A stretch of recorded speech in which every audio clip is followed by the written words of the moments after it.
Hello everyone, FPL Raptor here and welcome back to another video on my YouTube channel. Today is actually a double upload day, so we have this wildcard video first, and then later today we have a deadline decisions video to help you with your final thoughts and dilemmas ahead of the deadline. Also on top of that, there will of course be the deadline stream on Saturday as well, so if you are enjoying all of this content and you want to see more from me throughout the season too, make sure to drop a like on the video, make sure to subscribe as well, but without further ado, let's jump into it.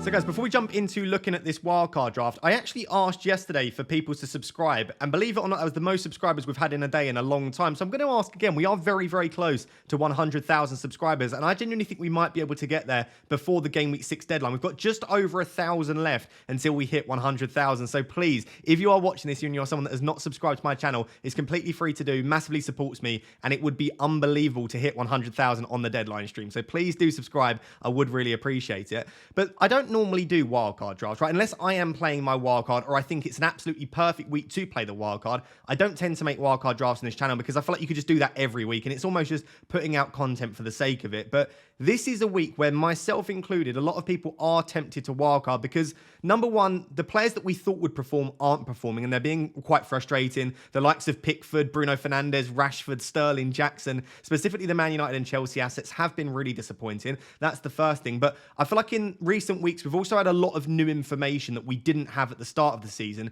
which has made us think that certain players that we didn't think would be good are, and certain players that we thought would be good suddenly aren't. So I feel like we have got quite a lot of information now, 5 game weeks worth to work with, and I don't think this is a terrible point to wildcard. And the other reason that I don't think it's a terrible time to wildcard is the team that I build this week is very, very, very similar to the team that I would wildcard with in game week 8.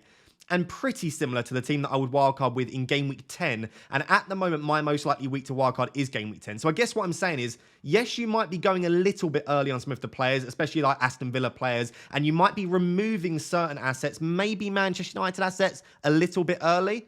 But this is probably very similar to the team that you would wildcard with in like 4 or 5 weeks. So maybe why not just do it now? Why not get ahead of the curve and bring in the players that you know people are going to want very soon anyway, and specifically allow you to jump on players like Newcastle defence, like Alvarez, and also like Mohamed Salah. So we're going to discuss this wildcard draft today. And I should note that I am probably 25 to 30%, I would say, tempted to play the wildcard this week. So at the moment, I'm not playing it. But it is the most tempted that I've been this season. And there is a chance that once the deadline comes around, I am just tempted to just play it and try and get slightly ahead of the curve. As you can see, this team is rated at 96% according to Fantasy Football Hub and projected to get 71.4 points this week, which is very high. So it looks like a very, very good team for the upcoming game weeks. The first decision to make is goalkeepers, which has been very tricky this season because the goalkeepers in general have been extremely disappointing. But I feel like it's fairly easy on wildcard. Flecken and Areola just rotate virtually perfectly. Like every single week, one of them has a good fixture. And the other good thing that I like about it is in almost every single week, apart from 2, I think it's game week 8, and then there's another game week. I can't remember which one it is, but apart from 2 weeks, the decision's made for you. Like, it's not like Flecken and Areola have really good fixtures at the same point. Almost every week, there's just a very clear and obvious option that you would want. So they rotate really nicely. On top of that, it's a very cheap rotation as well, because Areola's quite cheap. Flecken's only 4.5, 4.6. So you've got a very, very cheap rotating pair there. And the other reason that I like it is you're not picking goalkeepers from poor defenses. Like when you pick the likes of Leno or Pickford or other goalkeepers in that realm where you're picking goalkeepers, yes, they make a lot of saves, but they're playing for very poor defences. Brentford and West Ham are mid-table defences at worst, maybe moving towards the top half of the table. So they're making lots of saves. They've got good fixtures to rotate with. They're pretty cheap. Like there's not a lot to dislike about Flecken and Areola. So I think there's a really nice rotating pair. And it's one of the benefits of wildcarding now. Like I have Pickford and Turner. I would much prefer to have Flecken and Areola. So I think it's a really, really nice rotating pair to have. That feels fairly straightforward for me. Then we move on to the defence, and I feel a lot of these decisions feel relatively straightforward as well. I do have the double Newcastle defence, and you will see that there is no Kieran Trippier. That's not by choice. I would love to have Kieran Trippier in there. I think my ideal, if I had like unlimited funds, would obviously be Trippier and Share. But if we're even looking at value and relative value, I think Trippier and Botman is a nice mix. You get the cheapest Newcastle defender in Botman, and you bring in Kieran Trippier because I think he is worth it. He's so attacking. And I feel like the idea of rotation with Trippier is slightly overblown. Yes, he might miss 1 game, but I don't think Trippier is suddenly going to be missing loads of Premier League games. So I would love to have Trippier and Botman in this team, but when you want Salah in, who we're going to discuss in a bit, and some of the other attackers, getting Trippier in there is quite tricky. So at the moment, Schär and Botman is the double up. And the reason that we're doubling up on Newcastle defence is they have the best fixtures in the league right up until game week 19. Specifically, sort of post game week 11, Newcastle's fixtures get even better beyond that. There is a little spell in the middle where they have a couple of tricky fixtures, but in general, from now until around Christmas time, post World Cup, post Christmas, I think that their fixtures are so good and they are a really solid defence that I think a double up is well worth it. And I can't see many other defences that I would want to prioritise buying ahead of them. The reason that Estepinian is still in there is twofold. One, he's so incredibly attacking, and I do expect Brighton's defensive data to improve slightly. The other reason that I really like Estepinian is post-game week 12, he rotates perfectly with the Newcastle defenders. So you remember I said there are maybe like 3 or 4 weeks where they've not got the best fixture, and of course you've got a double up. Udogie and Cash, the other two I mentioned, some of the other defenders like Saliba, they don't actually rotate in very well with the Newcastle defenders. So what I mean by that is the weeks where the Newcastle defenders have pretty tricky fixtures, a lot of the other defenders that you would want to pick also have tricky fixtures. But Estepinian's different. A lot of the weeks where he's got really nice fixtures, the Newcastle ones don't. So I actually like him for that reason. I feel like he rotates really nicely if you do end up holding on to the Newcastle defenders. And this week, that back line of Fleck and Schär, Botman, Estepinian looks absolutely perfect. It's exactly what you would want. The other two, as I said, Udogie and Cash. I think Udogie's too attacking. I think Spurs will continue to look good and improve defensively under Postecoglou. And I just think he's absolutely brilliant value. And defences and clean sheets have been quite difficult to predict thus far this season. And I feel like it's even more valuable than previously to try and get defenders that have attacking potential. And Udogie definitely has that. So for me, I would probably keep him. And especially from game week 8 to sort of game week 14, 15, Spurs' fixtures are actually really, really nice. So for me, he feels like a fairly obvious one to keep and to have, especially as I bought him in game week 1 at 4.5. And then we'll finish with Matty Cash. Doesn't necessarily rotate in fixture-wise that well with the rest of the defenders, but I do think I would want another Aston... We've already got one Aston Villa player later down, which we'll discuss, but I would want another Aston Villa player. And you could maybe take a risk on Moreno, because he's coming back now, but Luca Dean has been looking pretty good recently. I would hope that Cash has done enough that even once Moreno is back, even if Moreno is the one to be slightly more attacking, and Cash does drop down a little bit more defensively, I would hope that Matty Cash has done enough to stay in that Aston Villa team. But there is always the concern that when Moreno comes back in, a lot of people are saying that he will play the Matty Cash role, but on the left-hand side. And that could mean that even if Matty Cash does stay in the team, he's not as attacking. He's almost been playing like more like a right mid or a right winger in recent weeks. So maybe he doesn't play such an attacking role, or maybe his minutes aren't quite as secure. So maybe he's a bit of a risk, but I think it's a risk that I would be willing to take because of the fixtures and because of how attacking he has been. So I look at that, a really nice rotation between Flecken and Areola. Schär, Botman, Estepinian look absolutely perfect for this week. Love the double Newcastle defence long term. And then Udogie and Cash are really good value, cheap assets that have lots of attacking potential. So there's not a lot to complain about. I suppose the only thing worth noting is I don't have an Arsenal defender in here. From game week 10 onwards, you may well want one. It may be that you have to make that decision at that point. Are there any of these 5 defenders that you would be willing to take out to bring in a Saliba, a Gabriel, a Zinchenko? You could potentially even go for David Raya, who looks like he will be first choice for Arsenal. I'm just finding it difficult because I think these 5 assets are really nice, and I don't have the money at the moment to go from Cash to an Arsenal defender. But if you have better team value than me, maybe that's the spot. Maybe you remove Cash, get a Saliba or a Gabriel in there, and have an Arsenal defender in place. But outside of that, I think it's perfect. Let's move on to the midfield. I think in the defence, as I was talking through that, hopefully you felt that a lot of the picks just make sense, or at least in my head, they make sense. And I think when we move on to the forwards, most of the forward picks make sense as well. But the midfielders has been from game week 1 as well. This season in particular, it's been the hardest thing to get right. So I will acknowledge that there are some serious omissions from this team, and there are some players that I would definitely want in that I don't currently have. But it's not easy. And as soon as you say a player like Saka, Maddison, Son, Eze, whoever you want to bring in, you of course have to take assets out. So it really isn't easy. But I'm actually going to start with the omissions. The players that clearly this midfield is lacking that I would like to put in there. But then I'm going to go through and discuss why I've picked the 5 that I've picked. So the ones that are lacking is Arsenal midfielders and Spurs midfielders mainly, right? There's no Saka. There's no, maybe Trossard could be a decent pick, or Ødegaard. There's also no Maddison, and there's no Son. So I will acknowledge that there is a lack of that. The reason for that is Arsenal's fixtures before game week 10 aren't great. The next 4 fixtures for Arsenal, 6, 7, 8 and 9, they're not great. I know they've got Bournemouth, and that is a decent fixture, but we know that Saka isn't great away from home. I think it's City and Chelsea after that. After that, the fixtures do start to improve, and you probably would want an Arsenal asset in there. But I just think for the next 3 or 4 weeks, could you go without any Arsenal attackers? Potentially. It could backfire, of course it could. But I'm trying to find ways to maybe get one up on the template and maybe get ahead of the curve slightly. And I don't think Arsenal attackers are essential for this period coming up. Of course, you could put one in. Like, you could take out Marcus Rashford and put Bukayo Saka in that spot. That's absolutely fine. But that's why I don't have an Arsenal attacker. And then with Spurs attackers, they've got Arsenal and Liverpool in the next 2 weeks. I just don't think that you essentially need an Arsenal. I don't think you essentially need a Spurs attacker for Arsenal and Liverpool. But from game week 8, when they have Luton, I think you definitely would want one. So what I'm kind of eyeing up at the moment is in game week 8, moving for a Spurs attacker. And then in game week 9 or game week 10, that's when you would move for an Arsenal attacker. I know that's booking in transfers, and it's usually something I don't suggest. But I feel like with the way this team's set up, unless there are serious injuries or issues with your team that arise after you building it, it's actually unlikely that you will need transfers over the next few weeks. So I don't have such an issue with booking in 1 or 2 transfers in the next 4 weeks or so. I think that even if issues crop up, there is a good chance that you have the free transfers to do that. So I would probably be looking at something like bringing in Maddison for Foden or Rashford around game week 8. And then around game week 10, you'd be looking to take out the other one and bring in Maddison. And then maybe you can look to bring in Heung-min Son if you want to as well. But I feel like just having Maddison and Saka would probably be enough alongside the other midfielders that you have. So I'll acknowledge the omissions there. The other omission here is there is no Crystal Palace attacker. Like, I also don't have Edouard in this team, but Edouard and Eze I would love to have. And Eze in particular on penalties, really good data. We know how nailed he is. I really was trying to get Eze into this midfield, but I couldn't justify, when I can't even get Saka and Maddison in, I also couldn't justify getting Eze in. So I will acknowledge there are omissions, but let me go through and explain.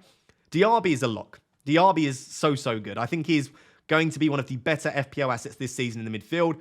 I think he could get close to 200 points. He's similar in points to the likes of Maddison, to the likes of Salah and Mbeumo, all of these assets that we've been talking so highly of. And you have to remember, Villa's fixtures have not been great, and Diaby's just joined the league. So to have that many points, and he's not on penalties or anything like that, so to have that many points is highly impressive, and Diaby is an asset that I want in my team. The fixtures are actually okay from now, but specifically from game week 8 onwards, the fixtures look really good for Aston Villa. So I feel like you're getting ahead of the curve here, and I do prefer Diaby to Watkins. If I were to only pick one, I think Diaby has to be ahead, not only for value, but also for attacking threat too. So Diaby feels like a very obvious pick in there. And I still have got Mbeumo. I've retained Mbeumo because I still feel like even though he's at that cheaper price and even though he's got a lot of his points already, I still feel like he is excellent value. I still feel like all of the things that we spoke about are true. The fixtures are still okay for the foreseeable future. He is still on pens. He's still a 90-minute man. The data is still strong. And Mbeumo is still that guy that we spoke about at the start of the season. So I feel like I still want him in there. But like I said, I would love to get Eze in for one of the two if not. But I just think at the moment, Mbeumo and Diaby just are about ahead of Eze. So those two are in there. I have retained Marcus Rashford. The fixtures are just really nice over the next 3 or 4. And I still don't think that Manchester United are this terrible team that will never score goals. And Rashford has impressed me over the last few fixtures. So at the moment, I am backing Marcus Rashford ahead of Maddison and ahead of Saka just for the next few fixtures. But of course, longer term, and from game week 10 onwards, I would prefer to have both Maddison and Saka because the fixtures turn. Like, it's not me being a biased Man United fan. I just think that the fixtures are there over the next few for Marcus Rashford. So that is the spot where I'll concede. If you would prefer to just ditch your Man United assets, get a Saka in there and just hold him long term, I absolutely don't mind that. Go for it. Especially as Saka's on pens, his minutes are good, and the fixtures aren't terrible over the next couple. Then we've got Phil Foden.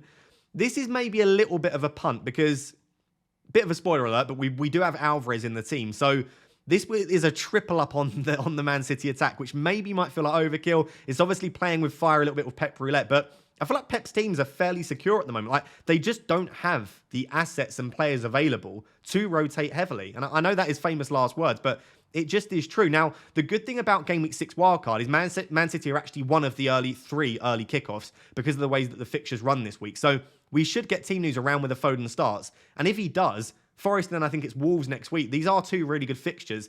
And I just feel like having 3 Man City attackers is a massive advantage over people that aren't wildcarding.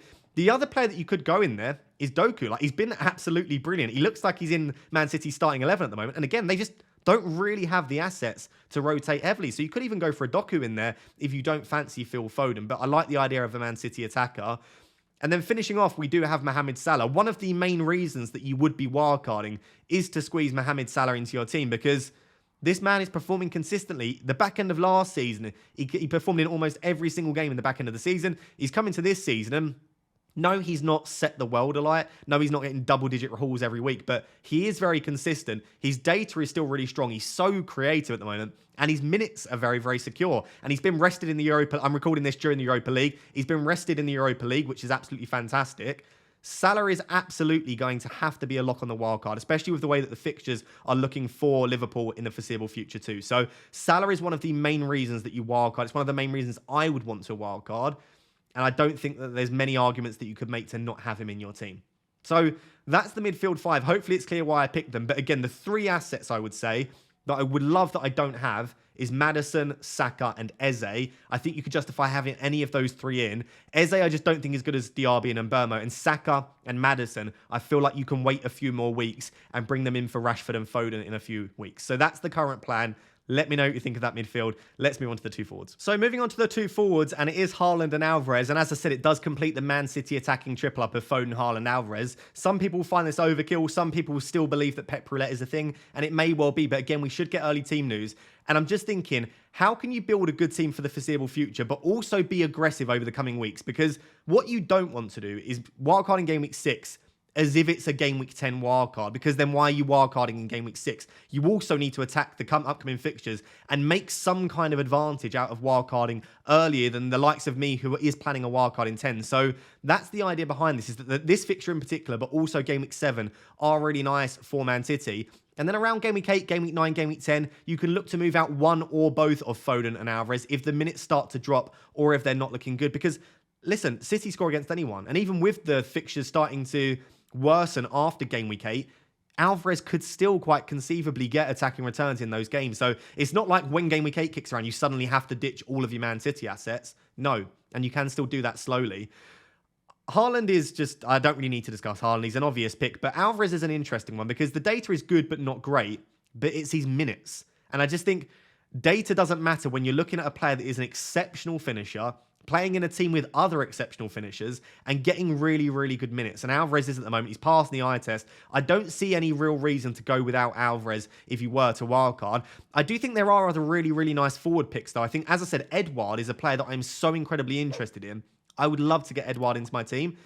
In this team, I'm playing a 3-5-2, and I don't have the funds. You can see I've got 0.1 million in the bank. I don't have the funds to do Archer to Edouard to give me an 8th attacker, and I'm not going to pick Edouard ahead of Alvarez. So I would love Edouard. It just doesn't make sense in this current setup with the way that my team is. I just can't quite squeeze him in. Outside of that, I think that Morris is definitely an option. Like if you're wildcarding in 6, there is a double game week next week. You could always put Morris in there if you think he's going to do well in the double. Everton and Burnley is an exceptionally strong double. I'm just not massively buying into the Luton double game week hype personally. So I still feel like with one less fixture, Alvarez is still a better option than Morris. And there are options in and around that. You could go for an Awoniyi, you could go for a Watkins if you wanted to. I mean, I've probably missed out some players here, but I do like multiple. But I just think Haaland and Alvarez feel so obvious. And in this current setup, I can't get a third playing striker that is more expensive than Archer. And listen, Archer is great. Sheffield United's fixtures are a bit of a mixed bag coming up, but you're not going to play Archer most weeks. But when you do need to rely on him, he's absolutely fine to have. He looks like he's pretty nailed in that team. He could still take the odd penalty as well. His data's not great, no, but you don't want to play him most weeks because he's a Sheffield United striker. But when you do need to call him, and he's exactly what you want. So I feel like this team is really solid. And I mean, despite not having much money on the bench, it also sets you up okay for a bench boost at some point. I've not looked at a specific week for it, but with the price points that you've got 2 playing defenders that isn't cheap like a Kabore or a Bayer. You've got Udogi and Cash and Botman. Like, you've got cheap defenders, but they could quite conceivably be part of a decent bench boost. Archer, in the right week, I'd be fine bench boosting with. And Areola Flecken, if you decide to bench boost in a week where one of them has an okay fixture despite not being your starting one, you're also setting yourself up in a position where the bench boost is playable. So I love this wildcard. And to be honest, the whole point of building a wildcard was to help you and to make me think, do I want to play it? And I'll be honest, it's tempting me because I'm making quite a lot of changes. I mean, let's count together the changes that I make. So I still have Botman, Estepinian, Rashford, Mbeumo, Haaland, Udogi. So I'm making 9 changes. Only 6 of those remain for me, and about 6 changes to the starting 11 as well. And obviously I'm changing the bench, I'm changing my goalkeepers. Is it enough? I don't know, because a lot of those changes are luxury. Like doing Mabama to Archer, that counts as a change. But is it a required change? Do I need to make it? No. And a lot of the other changes, like bringing in Fabian Schär is great, but is he that much of an upgrade on the defenders that I'm taking out, like a Saliba? Maybe not. So whilst I am making 9 changes, not all of them are essential. And remember, I've got 2 free transfers this week.